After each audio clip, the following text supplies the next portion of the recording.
My name is Donna Schafer. I'm 24 years old. And this is the story of how I carried my entire family for years, until they tried to break me one final time. Instead, I walked away, and they watched as the foundation they built on me crumbled without warning.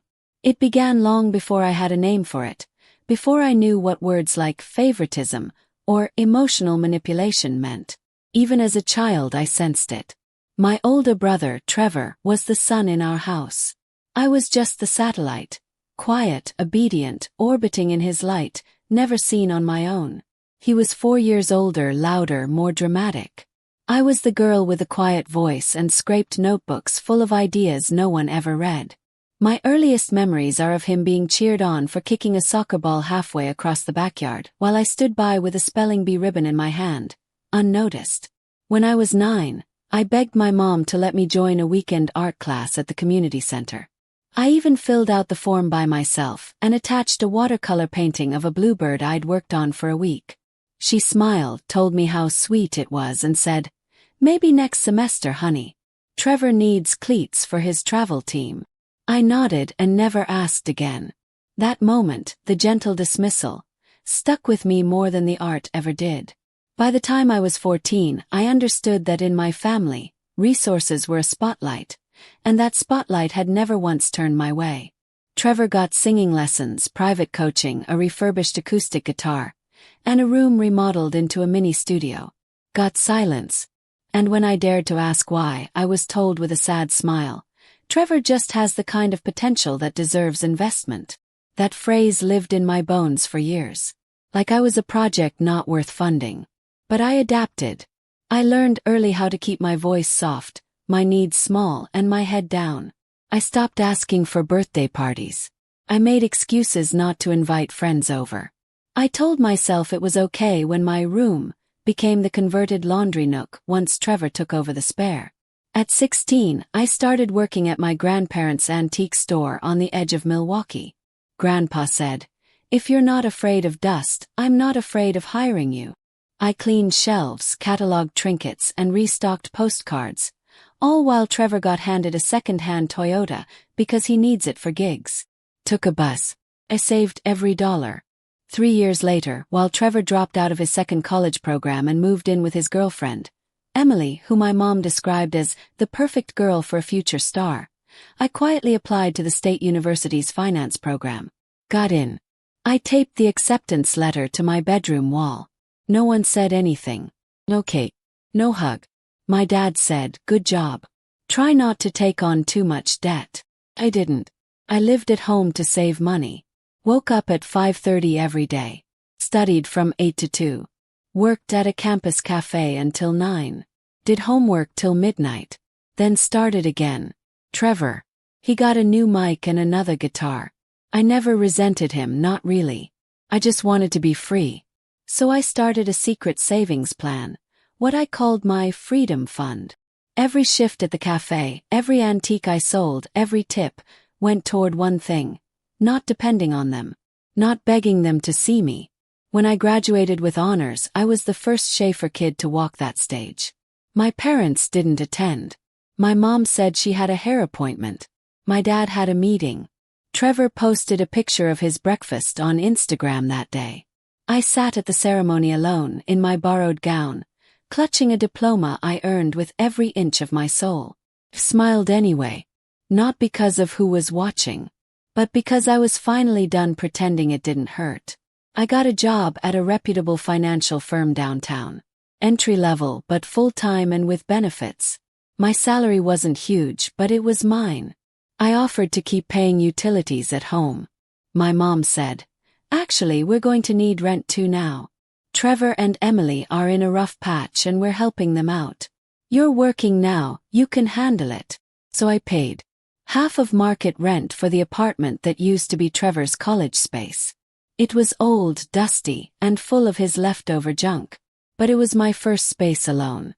My name wasn't on the lease, but I paid every cent. No help. No grace. 3 months in, I got promoted. Assistant project coordinator. I wanted to tell someone, but I stopped myself, because I knew exactly what would happen. Instead, I celebrated alone. one slice of cake, one silent toast to the girl who never got a birthday party. Then came the phone call. "Donna," my mom said, "Trevor's business deal in Chicago fell through. He and Emily are coming back. And they need a place to stay for a bit." I was quiet. She continued like it was no big deal. "They'll move in with you next week. Rent-free, of course. They've been through a lot. Rent-free. And you'll keep paying the rent, of course," she added quickly. "It's still your place." I laughed. Not because it was funny, but because it confirmed something I had always feared. I was just the wallet now. The mule they stacked their dreams onto while pretending I was the responsible one. My reply was simple. "Okay." But that night, I opened the folder on my desktop titled Exit Plan. And I started preparing for the one move no one would see coming. They moved in on a Thursday. It was raining, a slow, cold drizzle that turned everything gray. Trevor arrived first, lugging a suitcase with a broken wheel and wearing that same half-smirk he always wore when life didn't go his way. Emily followed with Parker, their baby boy, cradled in a designer sling. They didn't knock. Just walked right in like it was still Trevor's space. Like I was the one who needed permission. My mom was with them, of course. She walked around like she was giving a real estate tour of someone else's home. "Oh, this will be perfect for Parker," she said, pointing to my bedroom. I blinked. "You mean the only room I have?" "It's quieter," she replied, not even looking at me. "Babies need consistency. And this is just temporary, Donna. Be a team player." So, I moved my things to the couch in the living room. The one piece of furniture I had bought with my own money became my new bed. My new room. My sanctuary was now a hallway. That night, I sat at the edge of the couch, my knees pulled to my chest, listening to Parker cry through the thin walls. Trevor was watching TV, laughing loudly. Emily's voice echoed through the kitchen, demanding more storage space. My mom had already left. No one thanked me. No one even looked at me. I stared at the ceiling fan spinning endlessly above me and made a silent promise. This will end. On my terms. The weeks that followed were worse than I expected. Every morning, I woke up at 5 a.m. to the sound of a baby wailing. Every evening, I came home to dirty dishes, laundry on my desk, and empty containers in the fridge I had stocked. Trevor didn't work. Emily claimed she was looking for part-time jobs, but mostly she online shopped and dropped Parker in my lap the moment I walked through the door. Became the unpaid maid. The reluctant nanny. The invisible provider. One night, after a 12-hour workday, I opened the fridge to find a sticky note that said, "Need groceries. Can you handle it? We're short this week. Mom." Not even a text. Note. Like I was their live-in assistant. And then came the conversation I wasn't supposed to hear. I was in the hallway, folding my coat when I heard Trevor's voice drifting from the kitchen. "Mom said she'll keep taking half of Donna's rent and send it to us," he said casually. "It's not ideal, but at least we'll have help until things stabilize." "Half?" Emily scoffed. "Why not the full thing?"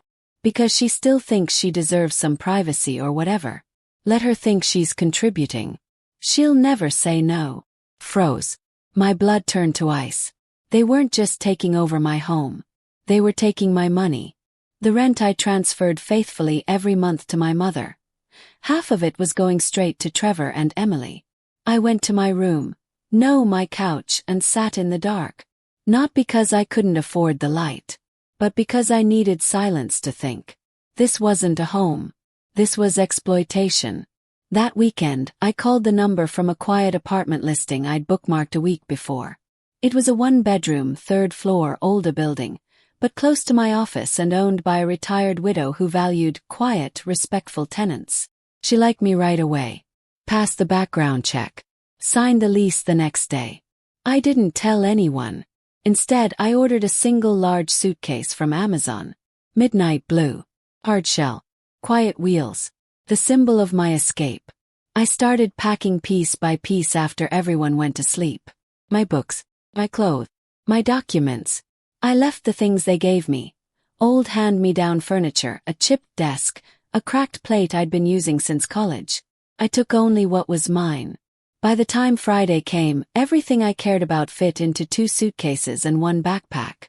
That evening, as I sat on the couch-turned bed, my mom called. "Donna, could you send the rent a little early this month?" she said sweetly. "Trevor wants to take Parker in for his checkup this weekend, and I told him you'd help." Paused, then replied calmly, "Of course, Mom. This will be the last time." She hesitated. "What do you mean last time?" But I didn't answer. I let her stew in the silence I'd swallowed my whole life. That night I set my alarm for 2 a.m. At exactly 2:10, I wheeled my luggage out the door. Trevor was asleep on the recliner. Emily was snoring behind my old bedroom door. The baby monitor buzzed quietly.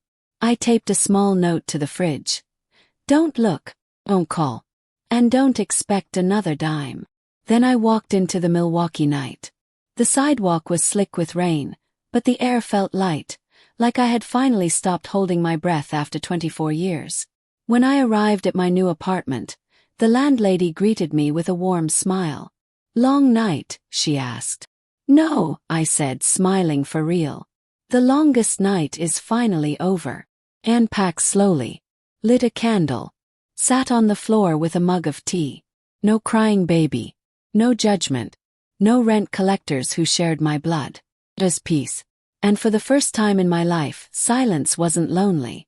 It was mine. The next morning was the first time I'd woken up without dread. No baby screaming. No passive-aggressive sticky notes. No one asking me to give more, be more, sacrifice more. Just a beam of sunlight streaming through half-open blinds and the sound of the city waking up far below.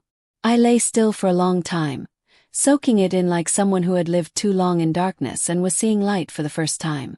At 9:03 a.m. my phone lit up. Mom, 2 missed calls.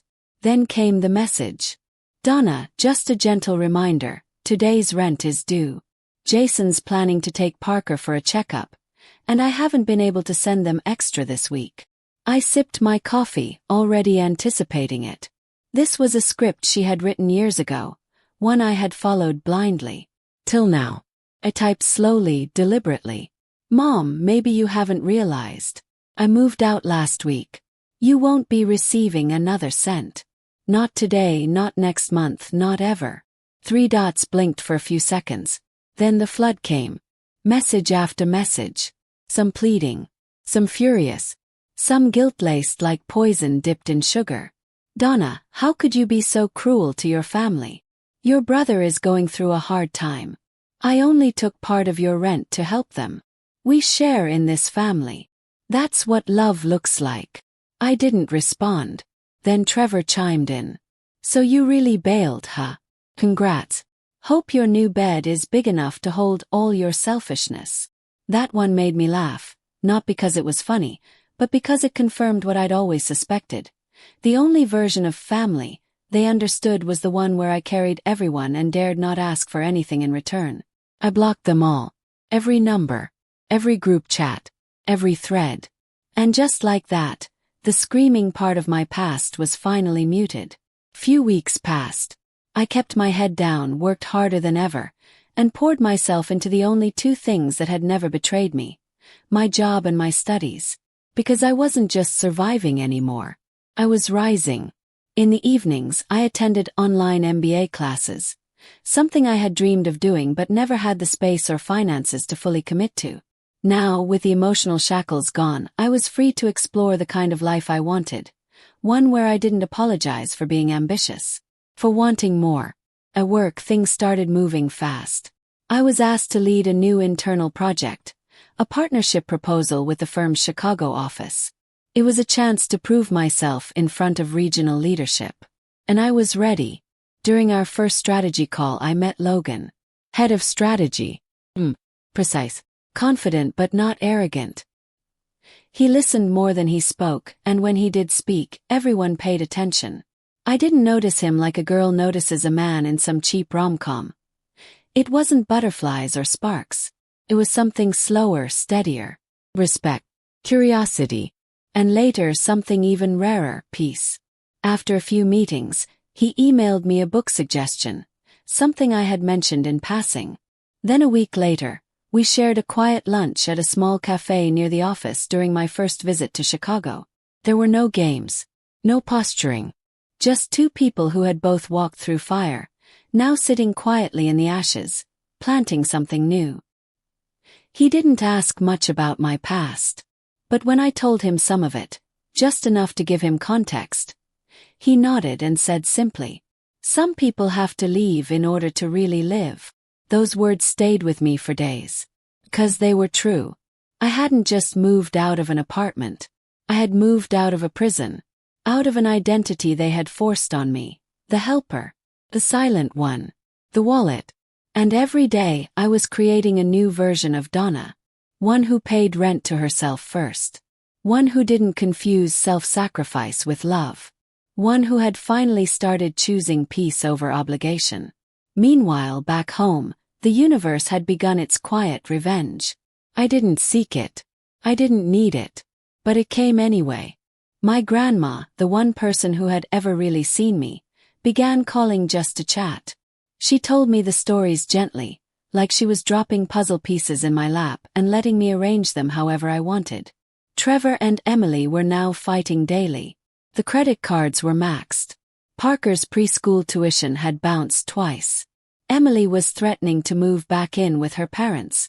My mom had started borrowing money from friends, ones who no longer answered her calls. Apparently, one afternoon she broke down crying in the kitchen saying, "If only we hadn't let Donna go. Let me go. They never let me go. Left. And they just couldn't stop me." The best part was, I didn't feel anger anymore. Not really. 'Cause hate still costs something. And I wasn't willing to spend another ounce of energy on people who had once looked at me and seen nothing but a monthly deposit. I was too busy building a life that didn't need their approval to stand tall. And in that space, something beautiful happened. Found purpose. I wrote a short essay one night after class. It was nothing fancy. Just a piece about growing up in a family where you're loved only as long as you're useful. I titled it, "The Unchosen Daughter," and posted it anonymously on a women's financial independence forum. By morning it had gone viral. Thousands of comments. Hundreds of women saying, "This is me." Dozens more sharing their own stories. I wasn't alone. And that meant more than any apology ever could. The forum admin reached out and invited me to speak at their nonprofit's next virtual event, Standing Up After the Shadows. Said yes. Not because I wanted to tell my story, but because I wanted others to hear their own strength in mine. And that night, when I shut my laptop and stared out at the city lights, I realized something else. I didn't need a spotlight to shine. I had become the fire. The day of the virtual event, I sat at my modest kitchen table. Hair tied up, soft light bouncing off the walls of my tiny but warm apartment, and logged into the Zoom call. There were over 600 participants waiting. Faces from every corner of the country. Women, young girls, even a few men. Most of them strangers. Some of them survivors. I was introduced by a soft-spoken host from the organization. "Our next speaker is Donna Schafer," she said. She walked away from the people who once told her love meant sacrifice. Tonight, she's going to tell us how she built something stronger in its place. I swallowed hard. Then I began. I told them about the nights I cried quietly while folding laundry that wasn't mine. About the months I paid rent on a home where I had no room. About the day I realized I had become a silent donor to a family charity that only helped those who shouted loudest. But I also told them about the first night I sat alone in my new apartment and didn't feel lonely. The taste of freedom. The first good morning without tension. The sound of music that I chose for myself. Not muffled behind someone else's tantrum. By the time I finished, there were tears in the chat. Private messages. People saying thank you, over and over. I didn't need applause. I had something better. Proof that the girl who once lived in silence had become a voice for others still finding their own. Later that night, Logan called. He'd watched the talk silently, never interrupting. "You were incredible," he said. "I don't know if you see it yet, but you're changing people." "Just telling the truth," I said softly. "Exactly," he replied. And the truth is what people are starving for. It was the first time in my life someone admired me for being honest, not agreeable. And in that moment, I understood something I had never grasped growing up. Love isn't earned by shrinking yourself. It's built by showing up fully. And for the first time I had someone who showed up with me. The following month, things at work accelerated. The Chicago collaboration blossomed. I was promoted again. This time to associate project manager, a role that came with not just more money but more autonomy. I led meetings, oversaw client accounts, managed a small team. I even started mentoring younger women at the firm who felt like they were too quiet to lead. I told them what no one ever told me. You don't need to be loud to be powerful. You just need to be unshakable. Meanwhile, back home, the wreckage continued. My grandma, bless her soft heart, kept me gently updated. Trevor and Emily were falling apart. Emily had taken Parker and moved in with her parents after finding out Trevor had drained their savings trying to start a podcast studio. My mom had maxed out her credit cards bailing him out again. Then came the message. A new number. No name. But I knew who it was. Donna, please. We need help. Just a few hundred. Jason's sleeping on my couch. Parker's crying for his dad. I made mistakes, but you don't abandon family in times like this. For a brief moment I stared at the message. Then, for the first time in years, I didn't feel guilt. Felt clarity. They hadn't just made mistakes. They had made me their safety net, their backup plan, their sacrifice. And now that I was gone, the net had snapped, and they were falling through every hole they had pretended didn't exist. I didn't reply.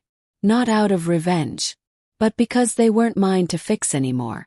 Logan noticed something was off when we met for dinner that weekend. I told him about the message. The silence that followed. You okay? He asked. I am, I said honestly. But it still surprises me how much they think I owe them. You never did, he said. They just hoped you'd never realize that. That night, he took my hand across the table and said something that shifted something in me forever. You didn't cut them off, Donna. You just stopped bleeding for people who never offered a band-aid. We didn't talk about marriage or forever. We didn't have to. We were building something slowly, carefully, with mutual respect as the foundation, not obligation. And it was the most honest thing I'd ever experienced. A few weeks later, I was invited to a private leadership summit for young women in finance.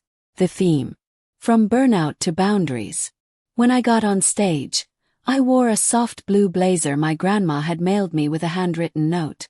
You always had the strength, sweetheart. You just needed a room big enough to stand in.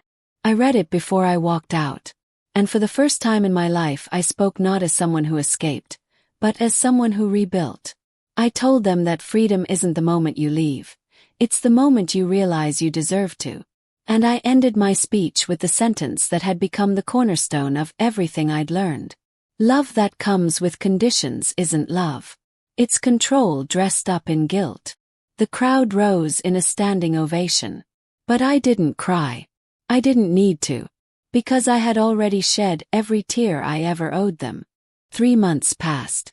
Autumn arrived early that year. The wind felt crisper, and the city sidewalks began to glow gold and crimson.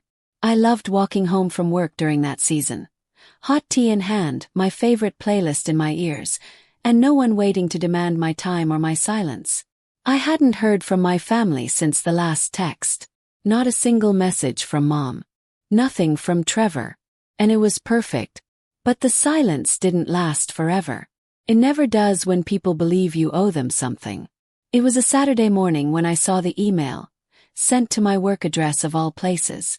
The subject line was just one word. Urgent. From Elaine Schafer, my mother.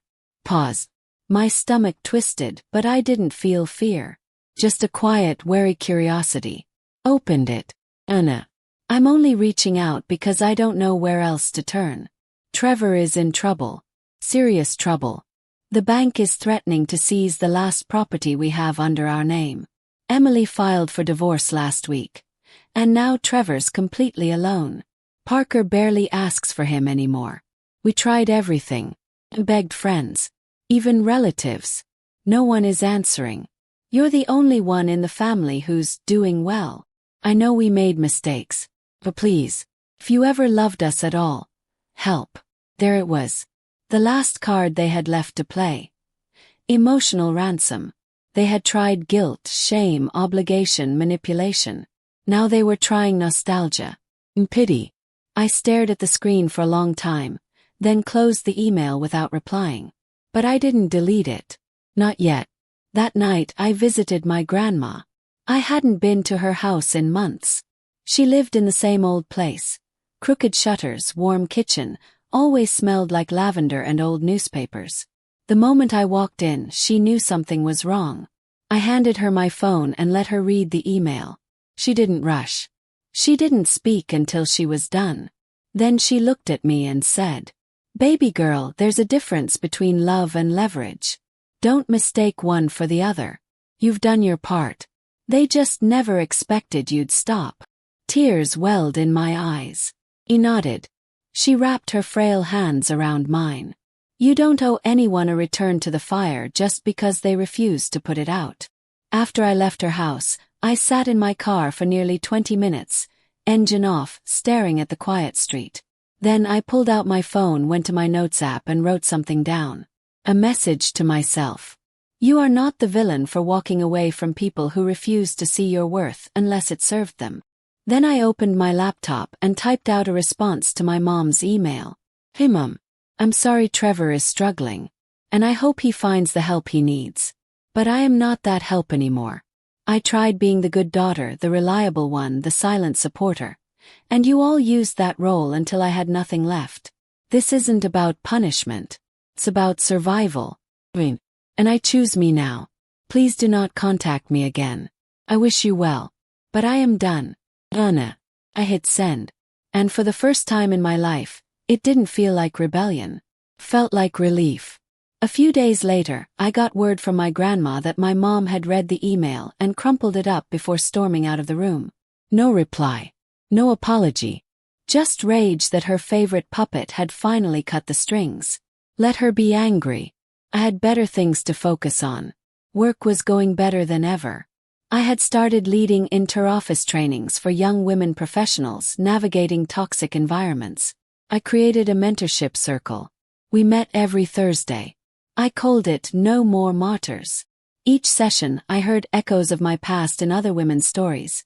Those who cooked for roommates who never washed a dish, daughters who paid rent to parents who used it to fund brothers, employees who stayed late for managers who never remembered their names. We weren't rare. We were just quiet. Till now. That winter, I submitted an essay about my story to a major publication under the title, When Family Becomes a Paycheck You're Expected to Write Forever. It exploded. Tens of thousands of shares. TV producers reached out. Podcast. Channels. But I wasn't interested in fame. I didn't want to be a face. I wanted to be a mirror for others. Because if even one person could hear my voice and finally give themselves permission to stop bleeding for people who never bandaged them, that was enough. One night, Logan and I sat on the floor of his condo in Chicago, takeout boxes between us, my head resting on his shoulder. He looked at me and said, "You know, when I first met you, I thought you were the most composed person I'd ever met." I laughed. Composed is just what happens when you've spent a lifetime being silent. He kissed my forehead. "Well, I like this version of you better. The loud one." "I'm not loud." "No," he said with a grin. "But you're finally heard." And he was right. Because somewhere between walking away and standing up, I had found the one thing they never gave me. A voice that no longer asked for permission. Spring arrived like a quiet apology from the universe. The city trees bloomed early, and I found myself walking slower on my commute, taking in the soft pinks and whites that lined the sidewalks. It had been almost a year since I left that apartment. Since I stepped out of a life where I was never more than a bank account with a heartbeat. And yet, as far as I had come, I still found myself looking over my shoulder sometimes, as if guilt might suddenly leap out from behind a building. But it never did, because I had finally outpaced it. The morning of my biggest speaking engagement yet, a national conference on women and financial boundaries.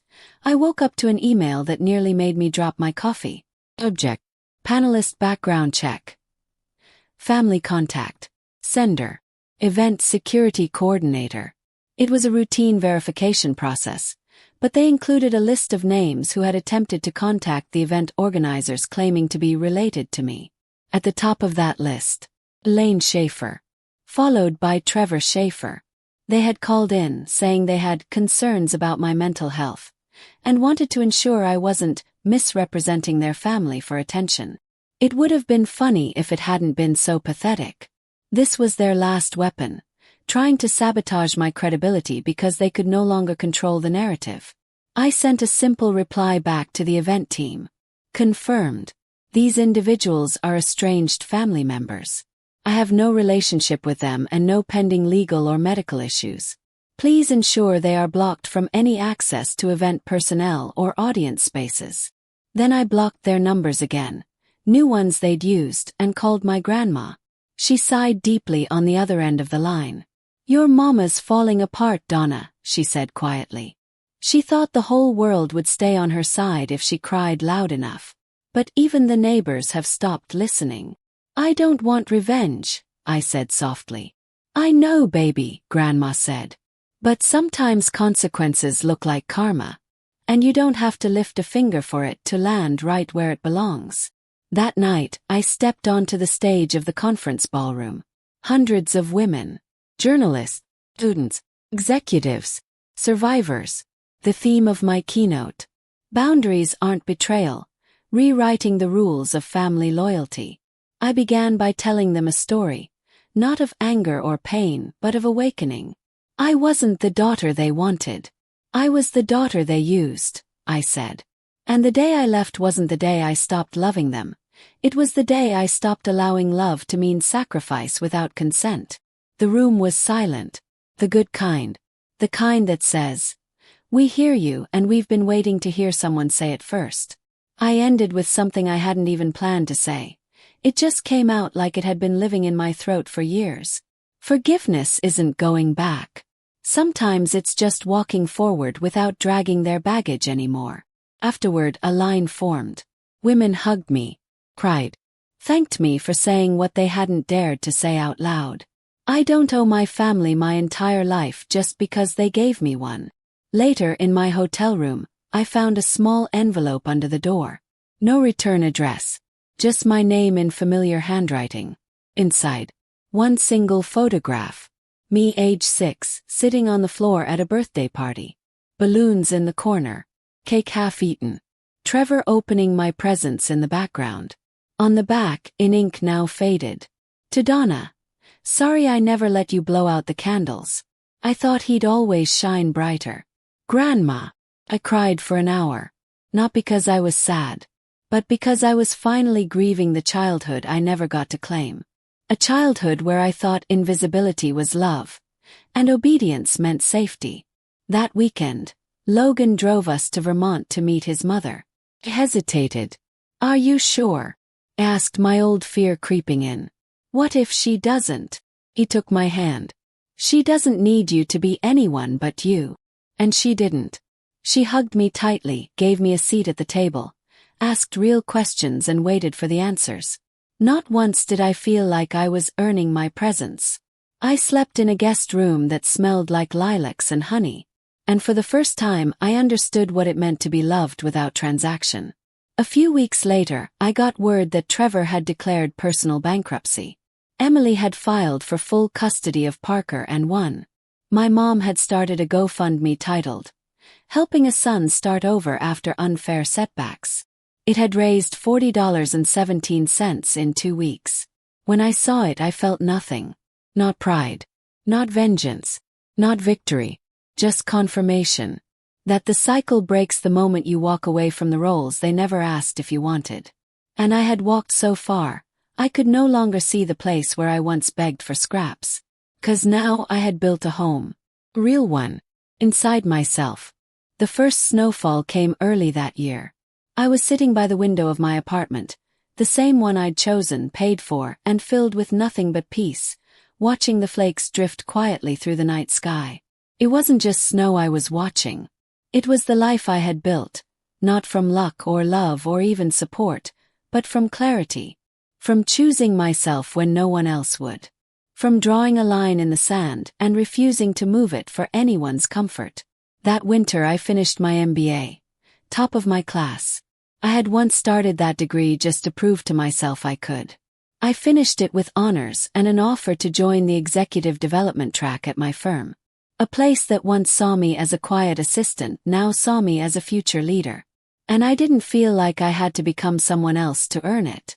I had become more myself than ever. At the company holiday party, my director stood and toasted me in front of the entire team. To Donna Schafer, who proves that boundaries don't burn bridges. They build better ones. And for once, I didn't look away in embarrassment. I accepted the praise. Because I'd earned it with every unpaid rent, every silenced truth, and every tear that never got a witness. Back in Milwaukee, I heard my mom had started going to church again. My grandma said she sits in the back pew most Sundays and avoids questions about how Trevor's doing. The community that once celebrated his genius, now whispered behind their hands. He had moved back in with her, not because she invited him, but because he had nowhere else left to go. Emily had cut off all contact. Parker didn't ask about him anymore. The world had finally stopped making excuses for a man who never once faced consequences. And my mom. She had lost the only person she thought would carry the family legacy. She had underestimated the quiet one. A few weeks before the new year, I received a handwritten letter. Unmarked envelope, no return address, but I recognized the cursive instantly. Anna.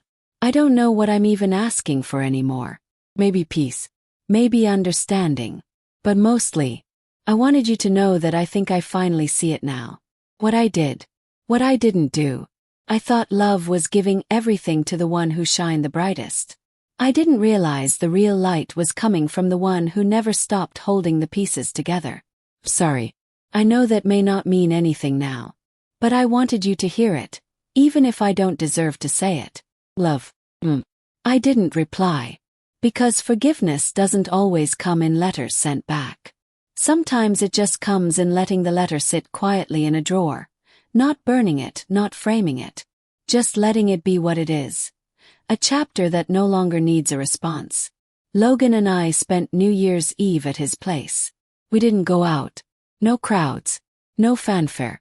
Just a home-cooked meal, soft music, and a single candle flickering between us. At midnight, he turned to me and asked something I never thought I'd hear from a man. Whatever the next step is for us, promise me you'll never give more than you can afford to lose. Smiled. I won't, I said. Because I finally know what I'm worth. We clinked glasses and stepped into the new year not as two halves trying to complete each other, but as two whole people walking beside one another. I still think about the old version of me sometimes. The girl who tiptoed through her own home. Who paid rent with silence. Who measured her worth in how little space she took up. But I don't mourn her. Thank her. Because she carried the weight until I could set it down. And I hope anyone hearing this knows. Your story doesn't have to start with peace to end in power. Donna Schafer's story is more than just a tale of family betrayal and independence. It's a reminder that strength doesn't always roar. Sometimes it whispers. No more. Sometimes the greatest act of love isn't staying.